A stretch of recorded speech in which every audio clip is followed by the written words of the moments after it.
I lost the sound on the Polar Express train, and it has the 2 switches underneath.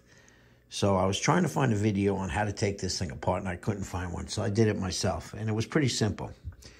These 2 little screws right here go here and here. That's it. And these 2 longer screws go right here and right here. And then you could just lift the chassis out.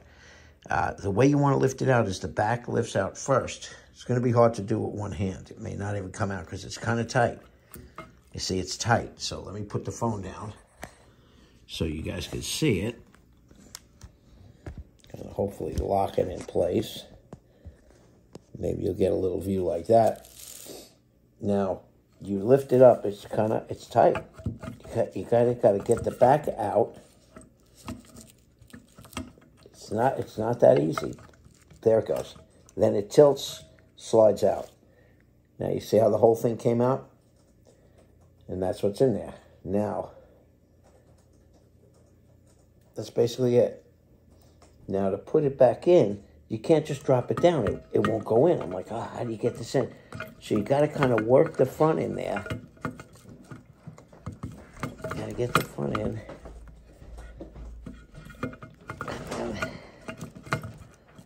Again, it's not that easy to actually get it in there. You kind of got to work it in. So just give it a minute. Don't force it. You got to get the smoke section in first. Now it just dropped into place. And that's it. And then at that point, you just put your 2 long screws in. Don't kill them. Well, those two were actually in pretty tight. You put the 2 long screws in. And then those in the front. And like I said, those were in really tight. The back ones were in very loose, almost like hand tight, the rear ones. And that's it. That's basically the assembly. You put the 2 back ones in. Don't cross-thread them. They're small little bolts, you know. And those front ones are long. They spin for a while.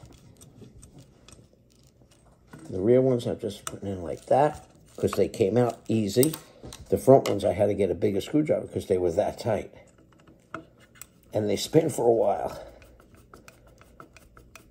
And they go tight all the way in. See how long they turn for?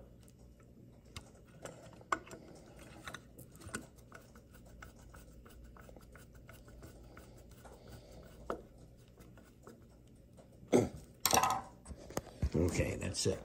So that was the disassembly, just to take it out of the Polar Express. And I have the switches in the back. I lost the sound. So I'm just trying to figure out how to get that back. All right, I hope that helped anybody out.